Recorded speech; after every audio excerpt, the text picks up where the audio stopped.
네, 우리 금요기도에 나오신 금요예배 나오신 여러분들을 주님의 이름으로 환영합니다.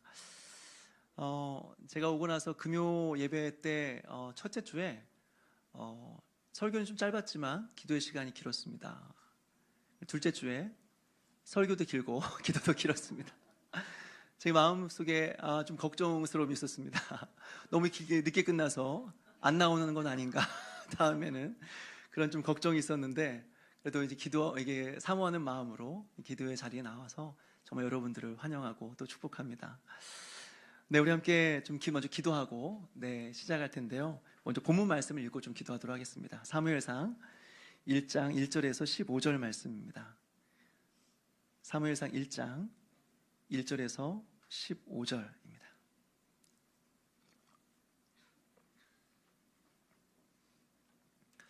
저 한 절 여러분 한 절 같이 읽도록 하겠습니다. 저부터 읽겠습니다.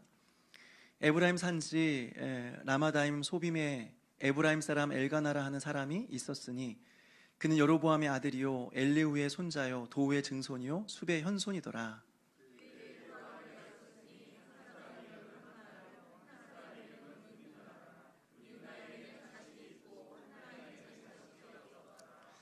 이 사람이 매년 자기 성읍에서 나와서 실로에 올라가서 만군의 여호와께 예배하며 제사를 드렸는데 엘리의 두 아들 홈니와 비느하스가 여호와의 제사장으로 거기에 있었더라.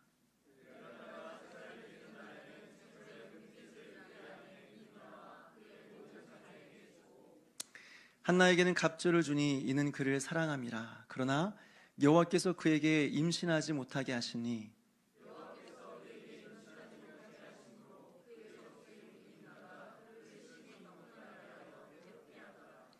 매년 한나가 여호와의 집에 올라갈 때마다 남편이 그같이 하매 불인나가 그를 격분시키므로 그가 울고 먹지 아니하니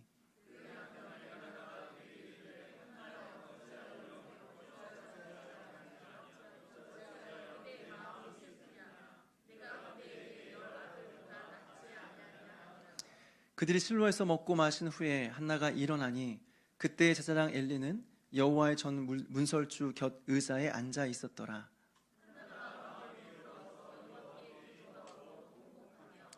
서원하 이르되 만군의 여호와여 만일 주의 여종의 고통을 돌보시고 나를 기억하사 주의 여종을 잊지 아니하시고 주의 여종에게 아들을 주시면 내가 그의 평생에 그를 여호와께 드리고 삭도를 그의 머리에 대지 아니하겠나이다.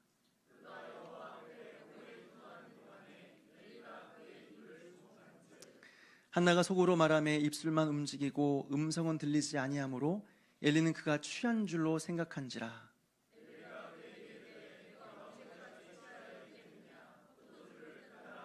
같이 읽겠습니다. 한나가 대답하여 이르되 내 주여 그렇지 아니하니이다. 나는 마음이 슬픈 여자라 포도주나 독주를 마시는 것이 아니요 여호와 앞에 내 심정을 통한 것뿐이오니. 아멘. 제가 15절 말씀을 한 번 더 읽겠습니다. 한나가 대답하여 이르되 내 주여 그렇지 아니하니이다.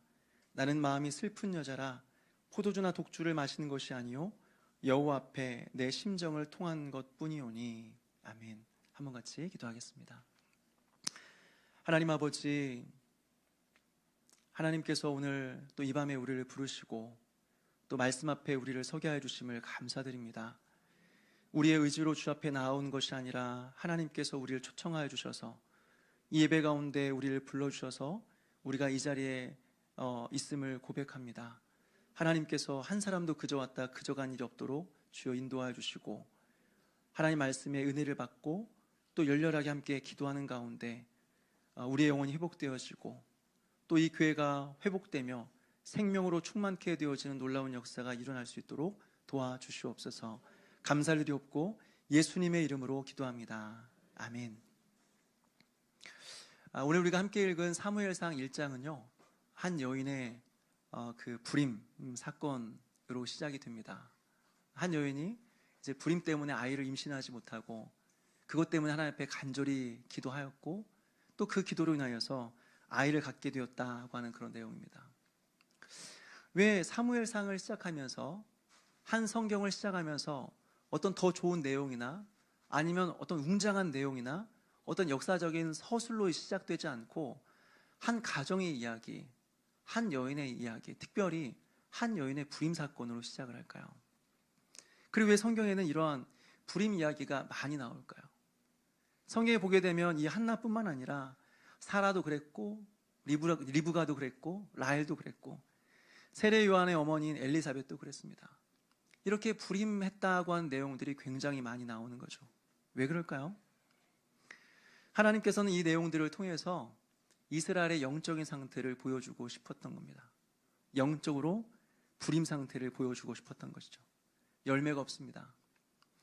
하나님께서 이스라엘 부르시고 백성 삼으신 것은 이 세상을 향하여 의와 공도를 행하며, 그래서 하나님의 정의와 하나님의 사랑을 이 세상에 보여주기 위함이죠. 그런데 열매가 없습니다. 하나님께서는 눈물을 흘리며 씨를 뿌렸는데 열매가 나오지 않습니다. 극상품의 포도나무를 심었는데 들포도가 맺힙니다. 농부의 마음이 어떻겠습니까? 답답한 거죠. 애통하는 거죠. 이런 답답한 하나님의 마음, 하나님의 심정을 보여주기 위해서 성경에는 불임 사건이 굉장히 많이 나오고, 특별히 사무엘상 1장은 한 여인의 불임 사건으로 시작이 됩니다. 특별히 오늘 우리가 읽은 사무엘상은요, 사사기 다음에 나오는 성경입니다. 정확히 말하자면 이 사무엘상 자체가 여전히 사사기 시대입니다. 그리고 사무엘상에 나오는 이 사무엘이 바로 마지막 이스라엘의 사사입니다. 우리가 수요일마다 사사기 말씀을 살펴보고 있는데, 사사기는 영적으로 굉장히 어두운 시대였습니다. 지금 이 사무엘상도 시간적으로 사사기 시대이고, 그러니까 이 시대를 바라보시는 하나님의 마음은 굉장히 답답했을 것입니다. 열매를 바랬지만 열매가 없는 시대였다고 하는 것이죠. 이것을 한 가정 안에 한 여인의 불임 사건으로 보여주고 있는 것입니다. 저는 불임에 대해서 사실은 충분히 공감하지는 못합니다. 왜냐하면 제가 이런 것을 깊이 경험해 보지 못했기 때문에 그래요. 제가 결혼을 2009년도에 했습니다. 한 15년 전에 결혼했죠. 결혼하고 나서 바로 이제 첫째 아이를 가졌습니다. 그리고 10개월이 지나서 정상적으로 출산하는데 제가 그날을 이렇게 잊을 수가 없습니다. 제가 주일이었는데 주일날 사역을 끝나고 거의 밤 12시가 돼서 집에 들어갔습니다. 몸은 녹초가 되었고 눈이 떠지지가 않았습니다. 눈이 떠지지가 않을 정도의 그런 이 피곤함 가운데 이제 집으로 가서 뭐 제대로 씻지도 못하고 이제 거의 쓰러져서 이제 잠을 잤습니다. 그런데 1시간쯤 지나니까 제 아내가 저를 깨워요. 여보, 왜? 통증이 시작됐어. 죽고 싶었습니다. 네. 정말 하루 동안 이렇게 푹 쉬어야 되는데, 월요일 이렇게 좀 늦은 시간까지 좀 잠을 충분히 자야 되는데 1시간밖에 못 잤는데 통증이 시작됐다고 하니까 이거 꿈일 거야. 이거 현실이 아니야. 그래서 너무 막 몸을 다루지 못하니까 제 아내가 볼 때 너무 불쌍했나 봐요. 여보, 아직 산부인과 갈 때는 아니야. 자. 그래서 앉아야 되는데 그냥 잤습니다. 눈을 감고. 너무 피곤해서. 한참 자다가 새벽 5시쯤 됐어요. 그때 깨우더라고요. 여보, 지금 이제 산부인과 가야 돼. 지금은 가야 돼. 그래서 이제 뭐 정신을 차리고 이제 짐을 좀 정리하고 그리고 차를 타고 산부인과를 갔습니다. 그러지 아내는 이제 출산을 준비하기 위해서 이제 병원에 그 분만실에 들어갔죠. 그래서 저는 밖에서 이제 대기하고 있으라고 해서 대기를 하고 있었습니다. 마음 가운데 생각 속에 여러 가지 생각들이 떠올랐어요. 그동안 이제 뭐 사역 때문에 가정을 돌보지 못하고 아내에게 잘 해주지 못한 그런 것들이 많이 떠올라서 이 출산 이 시점, 이 순간이 되게 중요하니까 평생 이제 여자들에게는 기억이 남는다고 하니까 잘해야겠다. 그동안에 못했던 걸 만회할 수 있도록 내가 열심히 한번 노력해 봐야겠다. 이런 생각으로 마음에 별 생각을 했습니다. 뭐 옆에서 이제 막 통증이 있으면 뭐 이제 막 옆에서 막 찬송도 불러주고 그 다음에 기도도 해주고 막 머리 막 잡으면 막 머리도 이렇게 잡혀주고 그래서 기억이 나. 모든 것을 만회할 수 있는 모든 것을 한번 해봐야겠다. 마음을 준비를 했습니다. 한 5분이 좀 지났을까요? 한 5분 정도 지났는데 안에서 이제 들어오라고 하는 거예요. 남편분 들어오세요. 들어갔는데 놀라운 일이 일어났습니다. 아이가 나와 있었습니다. 아이가 나와 있었어요. 깜짝 놀랐습니다. 그 시간이 지금도 기억납니다. 새벽 5시 55분이었습니다. 5시에 제가 집에서 눈을 뜨고 짐을 주섬주섬 챙겨서 차를 타고 20분, 30분 동안 산부인과를 이동하고 준비해서 아이가 나왔는데 채 1시간이 걸리지 않았습니다. 모든 것들이요. 아이를 딱 봤는데 깜짝 놀랐습니다. 너무 작고 너무 예쁘더라고요. 신생아가 이렇게 예쁠 수 있나? 그래서 그 아이를 안고 기도했던 기억이 있어요. 저 같은 경우는 그러니까 아이가 없어서 고통하는 그 가정의 마음을 좀 깊이 공감하지 못합니다. 물론 힘들겠죠. 근데 공감이 되진 않아요. 결혼하자마자 임신했고 분만실에 들어가자마자 애가 나와버렸습니다. 그러니까 애가 없고 애가 안 나오고 잘 공감이 안 돼요. 그래서 상처 입은 치유자다, 이 말이 참 맞는 것 같아요. 상처를 입어본 사람만이 동일한 상처를 입은 사람을 위로해 줄 수 있다라는 말 참 맞는 것 같습니다. 예전에 새롭게 하소서 이 프로그램에서 한 목사님, 개척교회 목사님의 간증 이야기를 들은 적이 있습니다. 이 목사님이 한 장례식장을 방문했습니다.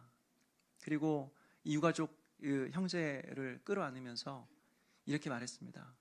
저도 얼마 전에 저희 누나가 하늘나라 갔습니다. 그 목사님의 누나가 판사였는데 너무 일을 많이 해서 과로사로 이제 생을 마감하게 된 거죠. 신앙도 좋았고 유능했고 똑똑했는데 젊은 나이 이 세상을 떠나게 된 겁니다. 근데 그게 얼마 전에 있었던 일이죠. 그래서 유가족에게 끌어안으면서 많이 힘드시죠? 저도 얼마 전에 저희 누나를 하늘나라를 보냈습니다. 이 유가족, 이 형제님이 나중에 이 목사님을 찾아와서 말하는 거예요. 목사님, 그때 너무 감사했습니다. 너무 위로가 되었습니다. 다른 사람의 말은 하나도 위로가 되지 않았습니다. 어떤 말도 귀에 들리지 않았습니다. 그런데 목사님이 얼마 전에 누나를 하늘나라로 떠나보낸 이것을 이야기했을 때 마음에 깊은 공감이 되고 내 마음에 깊은 위로가 되었습니다. 너무 감사합니다. 그 말을 해주었다고요. 주변을 돌아보면 상처가 없는 사람들이 없습니다. 누구나 다 상처를 가지고 살아갑니다. 어떤 사람들은 부모님 때문에, 어떤 사람들은 형제 때문에 상처를 받습니다. 어떤 사람은 남편 때문에, 아내 때문에 상처를 받습니다. 직장에서 상처받고, 세상에 상처받고, 심지어는 이 세상에서 상처받은 것 치유하기 위해서 교회로 오는데 교회에서 상처를 받습니다. 이런 사람들에게는 충분한 시간이 필요합니다.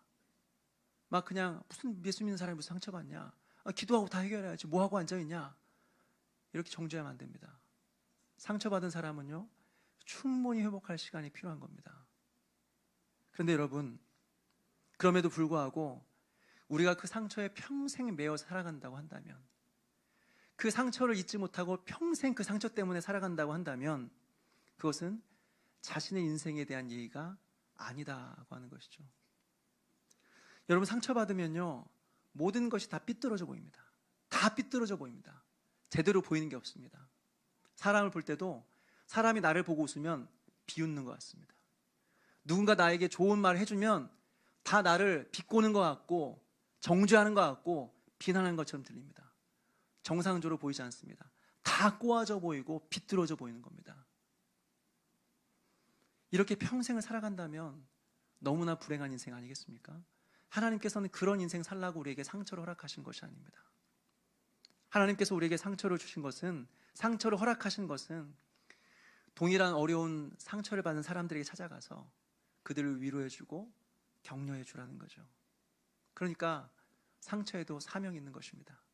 그냥 힘들고 나만 이 세상에서 힘든 사람처럼, 나만 이 세상에서 가장 많이 고통을 당하는 사람처럼 불쌍하게 자기 연민에 매여 살아가는 것이 아니라 이 상처를 가지고 나와 비슷한 사람들에게 나아가는 거죠. 그들을 위로해주고 그들을 치료해주고 또 그들을 돌봐주는 것, 이것이 바로 상처받은 자들의 사명이라고 하는 것입니다. 여러분, 이 말씀을, 이 내용을 기억하면서 우리가 상처받은 치유자로 살아가는 그런 저와 여러분 되시기를 주님의 이름으로 축원합니다. 본론으로 돌아와서 하나는 자식이 없었습니다. 그래서 굉장히 어려운 가운데 있었습니다. 저는 깊이 공감할 수 없지만 이유를 생각해 보는 거죠. 첫 번째는 그 당시에 이스라엘 문화에 있어서 결혼을 했는데 자녀가 없다는 것은 그 여자에게는 굉장히 수치스러운 일이었습니다. 특별히 그 당시에 자녀라고 하는 것은 하나님이 줄 수 있는 놀라운 복으로 여겼습니다. 하나님께서 우리에게 복을 주시는데 특별히 그 중에 자녀의 복을 주셨다고 하는 것이죠. 근데 자녀가 없네요. 하나님께 복을 못 받은 겁니다. 하나님께 복을 못 받는 이유가 있는 겁니다. 하나님 앞에 무슨 큰 죄를 지었다든지 아니면 이 가정에 큰 문제가 있다든지 그런 상황입니다. 그러니까 자녀가 없다는 것은 굉장히 고통스럽고 힘든 순간인 것이죠. 또 두 번째로 그 당시에 자녀는 부모의 노후를 책임질 수 있는 존재였습니다. 우리로 말하면 국민연금이죠. 보험이죠. 당시의 여성들은 땅을 분배받지 못했습니다. 남편이 죽으면 땅을 분배받지 못했기 때문에 먹고 살 방법이 없습니다. 그러니까 자식이 있어야 되는 거예요. 특별히 아들이 있어야 돼요. 아들이 있어야 남편이 없어도 이제 아들과 함께 살면서 먹고 사는 문제가 해결될 수 있는 거죠. 그래야 노후를 보장받을 수 있는 것입니다. 그런데 자녀가 없다는 것은 굉장히 위태한 상황인 거죠. 마지막 세 번째로, 이것이 가장 직접적인 문제입니다. 첫 번째, 두 번째는 사실 성경에서 언급되진 않았고요. 세 번째가 성경에서 언급되고 있습니다. 이 문제 때문에 한나는 고통을 당했고 이것 때문에 기도를 시작했습니다. 어떤 문제냐? 엘가나의 두 번째 처인 분인나 때문에 마음이 힘들었고 그리고 상처를 받았다고 하는 겁니다. 분인나 때문에요. 그 당시에는 자식을 낳아서 가문을 이어가는 것이 굉장히 중요한 문제였습니다. 그래서 결혼했는데 아내가 임신을 하지 못하면 둘째 처를 맞이하는 겁니다. 그래서 아이를 낳게 하는 거죠. 그러니까 둘째 처를 맞이했다는 것은, 둘째 처와 결혼했다는 것은 뭔가 여자를 밝히는 사람이라는 것보다도 자녀를 낳아야 된다, 이것이 중요한 문제다라는 것을 보여주는 거죠. 분인나가 바로 그런 사람이었습니다. 어떤 사랑의 관계로 무슨 뭔가 이렇게 다른 사람을 사랑해서 이렇게 된 것이 아니라 아이를 임신하기 위해서, 자녀를 임신하기 위해서 분인나를 맞아들인 거죠. 그리고 이 여자에게는 그 외에 아무런 권한이 없는 것입니다. 그런데 출산 이후에 분인나의 태도가 바뀌죠. 한나를 도발합니다. 한나를 격분시킵니다. 어떻게 격분시켰을까요? 우리는 생각할 수 있습니다. 첫 번째는 넌 하나님께 버림받았구나. 하나님 너를 사랑하지 않는구나. 하나님께 너의 관심을 갖지 않는구나. 너 무슨 큰 죄 지었지? 왜 이렇게 너에겐 자녀가 없지? 난 이렇게 자녀가 있는데? 격분시키는 겁니다. 또 제사를 드린 이후에 가족들이 제사의 음식을 나누어 먹는 이 문제를 가지고 한나를 격분시켰던 것 같습니다. 물론 이 문제로 인해서 이제 이 엘가나, 한나의 남편은 한나에게 제사를 드리고 이제 2배의 몫을 챙겨 주었습니다.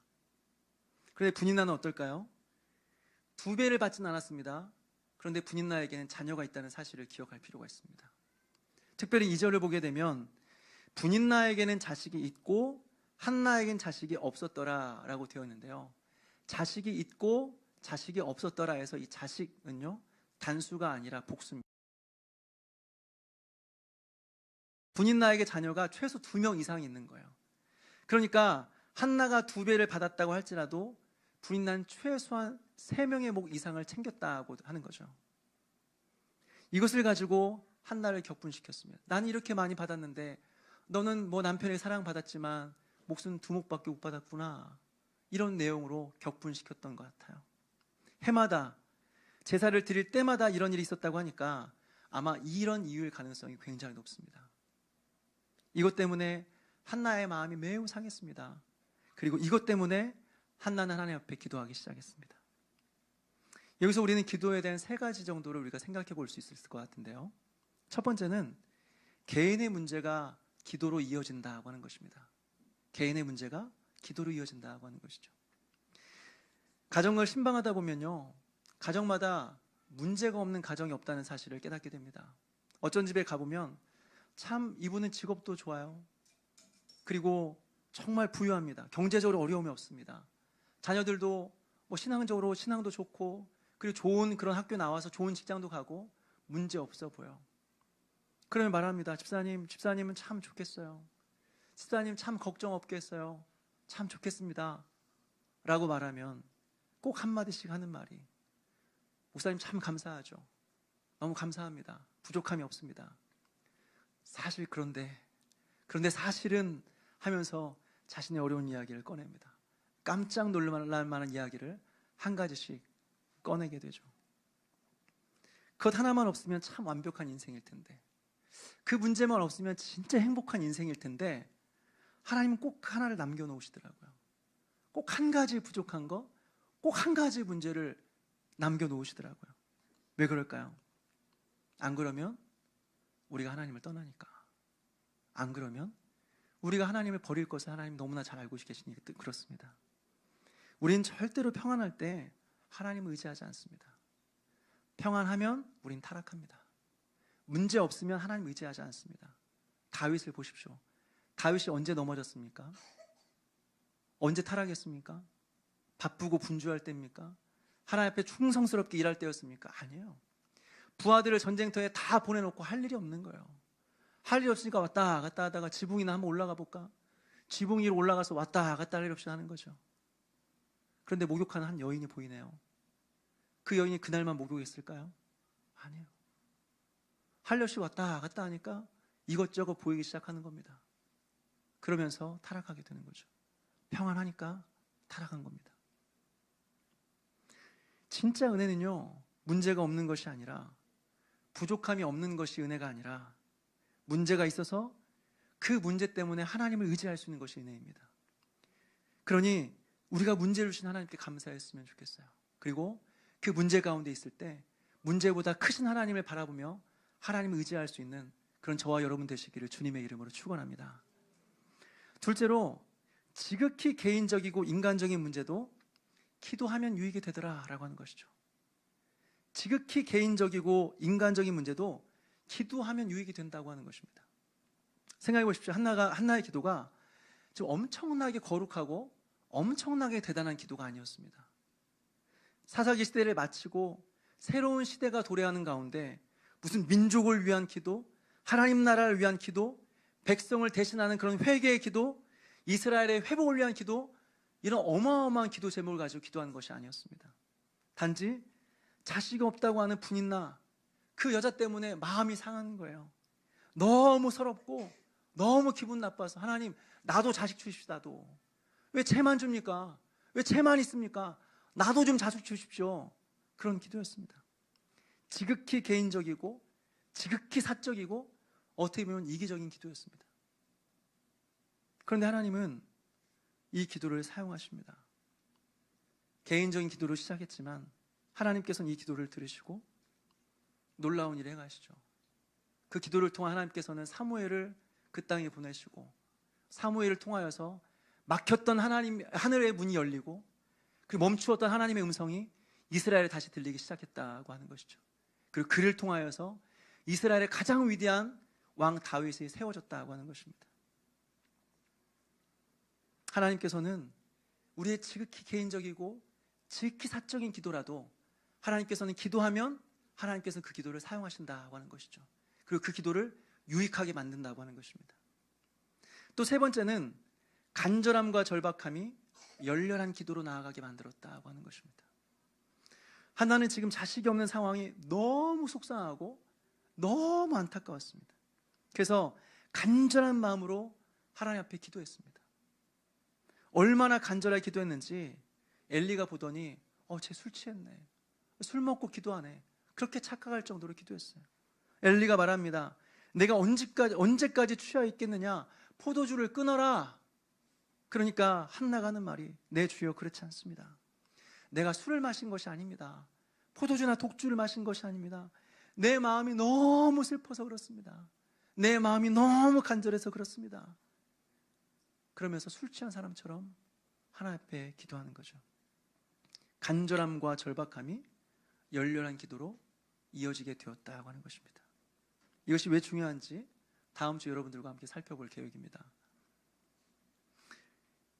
이제 한나의 기도의 내용을 좀 살펴보길 원하는데요, 뒤에 건 다 잊어버려도 이 내용을 꼭 기억하셔야 됩니다. 이제 한나의 기도의 내용을 살펴볼 텐데, 이것을 통해서 우리에게 주시는 기도에 대한 메시지를 좀 들을 수 있었으면 좋겠어요. 일단 한나의 기도의 내용을 보게 되면 잘 이해하기는 어렵습니다. 우리 10절과 11절 말씀을 같이 한번 읽어볼까요? 사무엘상 1장 10절과 11절 말씀 우리 같이 한 목소리 읽겠습니다. 시작. 한나가 마음이 괴로워서 여호와께 기도하고 통곡하며 서원하여 이르되, 만군의 여호와여, 만일 주의 여종의 고통을 돌보시고 나를 기억하사 주의 여종을 잊지 아니하시고 주의 여종에게 아들을 주시면 내가 그의 평생의 그를 여호와께 드리고 삭도를 그의 머리에 대지 아니하겠나이다. 아멘. 여기서 우리는 두 가지 질문이 떠오릅니다. 첫 번째는 무엇이냐면 자식이 있어야 자식을 드리죠. 자식이 없는데 자식을 드리겠대요. 그리고 누가 아들 준다고 했습니까? 누가 딸이 아니라 아들 준다고 했어요. 근데 한나는 뭐라고요? 아들을 주시면 제가 아들을 드리겠습니다 라고 말해요. 하나님께서 약속하지 않은 내용을 말합니다. 두 번째로는 자식을 하나님께 드릴 건 뭐하러 기도했어요? 어차피 내 자식 아닌데, 어차피 하나님께 드릴 건데 뭐하러 눈물 흘리면서, 뭐하러 애통하는 마음으로, 뭐하러 간절한 마음으로 기도했습니까? 어차피 하나님께 드릴 건데 뭐하러 자식 달라고 기도하고 있어요? 이해가 되지 않는 부분입니다. 그런데 왜 한나가 이렇게 기도할 수밖에 없었는지 우리 15절 말씀을 통해서 생각해 보게 돼요. 우리 15절 말씀을 같이 한 목소리로 읽겠습니다. 시작. 한나가 대답하여 이르되 내 주여 그렇지 아니하니이다. 나는 마음이 슬픈 여자라 포도주나 독주를 마신 것이 아니요 여호와 앞에 내 심정을 통한 것뿐이오니. 아멘. 여기서 한나가 뭐라고 말하냐면 내 심정을 통한 것뿐입니다 라고 말해요. 내 마음이 통하였습니다 라고 말하고 있습니다. 여기서 통하다라고 하는 말은 무슨 의미가 있냐면 마음과 마음이 오고 갔다는 것입니다. 마음과 마음이 오고 갔다는 것이에요. 어떤 사람과 내가 마음이 잘 통해 라고 하는 것은 내 마음을 그 사람이 잘 이해해 주는 것이고 그 사람의 마음을 내가 잘 이해했다는 것입니다. 서로의 마음을 잘 이해하고 있다는 것이죠. 그런데 한나가 말하기를 내 마음이 하나님과 통하였습니다 라고 말하는 것입니다. 도대체 어떤 마음이 통했을까요? 어떤 게 하나님과 한나 사이에 마음이 통했을까요? 첫째로는 자식이 없어서 고통하는 그 한나의 마음을 하나님께서 알아주신 거죠. 참 힘들겠구나. 자식이 없어서 정말 고통스러웠겠구나. 내가 너의 고통을 안다. 하나님께서 한나의 마음을 헤아려 주신 것이죠. 한나의 마음을 이해해 주신 것입니다. 그러면 한나는 하나님의 어떤 마음을 이해했을까요? 어떤 마음을 알아준 것일까요?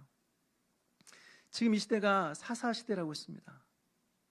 1장 앞부분부터 보게 되면요, 한나가 자식이 없다고 하면서 의도적으로 엘리의 두 아들들을 이야기에 집어넣습니다.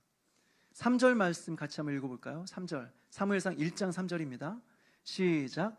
이 사람이 매년 자기 성읍에서 나와서 실로에 올라가서 만군의 여호와께 예배하며 제사를 드렸는데 엘리의 두 아들 홈니와 비나스가 여호와의 제사장으로 거기에 있었더라.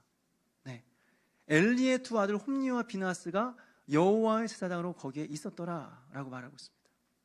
그리고 이 아들들이 2장에 보니까 뭐라고 나와 있냐면 제사를 드릴 때 그 제물들을 가지고 낚시질한다고 이야기하고 있어요. 사람들이 제물을 드리면 그 제물을 쭉 깔아놓고 낚시를 던져가지고 끌러 올라오는 것 가지고 이건 내 거, 이건 내 거 하고 있었던 거예요. 그리고 뒤에 보게 되면 성전에 수종드린 여인들과 동침을 하네요. 그래서 2장 17절을 보게 되면 이렇게 말합니다. 사무엘상 2장 17절에 보게 되면 이 소년들의 죄가 여호와 앞에 심히 크면 그들이 여호와의 제사를 멸시하였더라. 여호와의 제사를 멸시했다라고 말하고 있습니다. 여러분, 가장 거룩해야 될 제사장들입니다. 하나님 앞에서 가장 순결해야 될 제사장들이라고 하는 것이죠. 그런데 그 사람들이 뭐예요? 하나님 앞에 두려움 없이 죄를 짓고 여호와의 제사를 멸시했다고 하는 것입니다.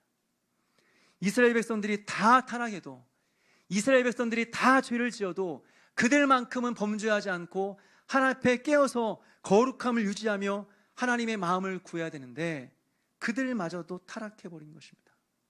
그들마저도 여호와의 제사를 멸시해버린 것입니다. 그래서 하나님은 더 이상 쓰실 사람이 없는 거예요. 더 이상 하나님께서 쓰실 사람이 없는 거예요. 그런 사람을 찾을 수가 없는 거예요. 그래서 하나님의 마음은 애통하는 마음인 것입니다. 한나가 기도할 때요, 하나님의 이런 마음을 깨닫게 된 거죠. 한나가 자식이 없어서 고통하며 기도하는 가운데 나만 자식이 없는 것이 아니라 하나님도 쓰실 사람이 없구나, 거룩해야 될 제사장마저 다 타락하여서 더 이상 하나님도 사람이 없구나 라는 하나님의 마음, 사람이 없어서 애통하시는 하나님의 마음을 깨닫게 된 거죠. 그러니까 뭐라고 기도합니까? 하나님 나에게 아들을 주시면 그 아들을 하나님께 드리겠습니다. 이스라엘에 쓰실 사람이 없어 마음 아파하시는 그 하나님 마음 시원케 해드리기 위해서 하나님 나에게 아들 주신다면 그 아들 하나님께 드리겠습니다 라고 기도하는 것이 오늘 한나의 기도인 것입니다. 한나는 기도하는 가운데 하나님의 마음을 알았던 것이고, 하나님의 마음을 알았기에 한나는 이런 기도를 드릴 수 있었다고 하는 것이죠. 사랑하는 여러분, 기도는 이런 것입니다. 기도는 내 할 말만 다 하고 끝나버리는 것이 기도가 아니라고 하는 것이죠. 생각해 보십시오. 하나님께서 우리의 상황을 모르실까요? 우리가 기도해서 하나님께 잘 알려줘야 하나님께서 겨우 알아들으시는 분입니까? 하나님, 내가 지금 필요합니다. 모르셨죠? 제가 말했으니까 이제 들어주세요. 하나님, 지금 제 상황 잘 이해 못하시죠? 이러이러하니까 빨리 제가 원하는 만큼 해주세요. 뭔가 말해야만 하나님께서 알아들을 수 있는 분이 아니십니다. 하나님은 우리의 모든 걸 다 아시는 분이시고, 우리가 구하기 전에 먼저 우리가 무엇이 필요한지를 다 아시는 분이십니다. 구하지 않아도 돼요. 우리 중에 누가 우리가 살아있기 위하여서, 우리가 숨쉬기 위해서, 우리의 호흡을 위해서 기도하는 사람이 있습니까? 하나님, 한번 숨 쉬었습니다. 다음 숨 쉬게 해주십시오. 하나님, 심장이 한번 뛰었습니다. 다음 심장 뛰게 해주십시오. 우리가 살아있는 것에 있어서 굉장히 중요한 부분이지만 우리는 기도하지 않습니다. 그런데 하나님 들어주십니다. 다 아세요. 우리가 구하지 않아도 하나님 주시는 분이십니다. 근데 뭐하러 기도할까요? 왜 기도해야 될까요? 바로 하나님의 마음 때문입니다. 기도를 통해서 우리가 하나님의 마음을 알고 하나님의 마음을 우리가 알기 때문에 그렇죠. 기도를 통해서 하나님의 마음과 나의 마음이 통하기 때문에 그렇습니다. 기도를 통하여서 하나님과 사귐을 갖게 되기 때문에 그렇습니다. 그런데 이 기도가 어떤 기도였는가? 바로 이 기도는 물처럼 마음이 쏟아지는 기도였습니다. 마음이 통하다라는 이 말, 이 통하다라는 말, 이 히브리어 원문을 보게 되면 이 단어의 의미가 이런 의미입니다. 물이 쏟아지다, 피를 흘리다, 이런 의미가 있습니다. 일상적인 기도가 아니었습니다. 한나의 기도는 평이한 기도가 아니었습니다. 물이 쏟아지듯이, 피를 흘리듯이 마음이 쏟아지는 기도였습니다. 마음을 짜내는 기도였습니다. 이 기도가 하나님의 마음을 아는 기도로 이어졌고, 그리고 이 기도가 자식을 하나님 앞에 드리는 헌신의 기도로 이어졌다고 하는 것이죠. 우리는 기도할 때 이렇게 기도했으면 좋겠어요. 마음을 쏟아야 되는 것입니다. 마음을 짜내서 기도해야 되는 것입니다. 사실 이렇게 기도하지 않으면요, 그건 기도가 아닙니다. 아무리 오랜 시간 동안 앉아 있어도 그것은 기도라고 말하기 어렵습니다. 아무런 변화도 일어나지 않는 것입니다. 무엇보다 마음을 쏟는 기도가 아니면 기도의 정수를 경험할 수가 없습니다. 여러분, 수박 먹을 때 누가 수박을 쪼개지 않고 수박 겉에만 그렇게 핥아먹는 사람이 있습니까? 수박의 맛을 알 수가 없습니다. 수박을 먹기 위해서는 수박을 잘라야죠. 잘 익은 빨간 부분을 떼어내야죠. 입에 넣고 먹어야죠. 씹어 먹어야 됩니다. 그래야 수박의 맛을 알 수 있는 것이죠. 근데 껍데기만 핥고 있으면 그게 무슨 맛인지 알 수 없습니다. 기도도 마찬가지입니다. 우리의 마음을 쏟아내지 않으면, 우리의 마음이 물처럼 쏟아지는 기도가 아니면, 우리의 마음을 짜내서 드려지는 기도가 아니라고 한다면 수박겉만 하는 거예요. 기도의 진수가 무엇인지 알 수가 없는 것입니다. 기도의 정수가 무엇인지 알지 못하는 것입니다. 그저 앉아서 딴 생각하고 있으면 기도가 무엇인지 배울 수가 없는 것입니다. 이런 기도를 우리가 회복할 수 있었으면 좋겠습니다. 단순히 내 말만 하고 끝나는 기도가 아니라 우리의 마음을 쏟아내는 기도. 그래서 하나님의 마음을 아는 기도, 하나님과 마음이 통하는 기도, 그래서 하나님이 원하시는 대로 우리를 헌신하는 기도, 그런 기도가 우리 안에 회복되기를 주님의 이름으로 축원합니다. 말씀을 정리합니다. 중요한 몇 가지를 살펴보았는데요, 문제가 있어도 기도할 수 있는 것이 은혜임을 믿으시기 바랍니다. 거창한 기도 제목이 아니어도 기도하면 유익이 되는 줄 믿으시기 바랍니다. 기도는 하나님의 마음을 아는 것임을 믿으시기 바랍니다. 마지막으로 마음이 물처럼 쏟아지는 기도를 통하여서 하나님의 마음을 아는 기도로 나아가는 그런 기도가 있는 그런 저와 여러분 되시기를 주님의 이름으로 축원합니다.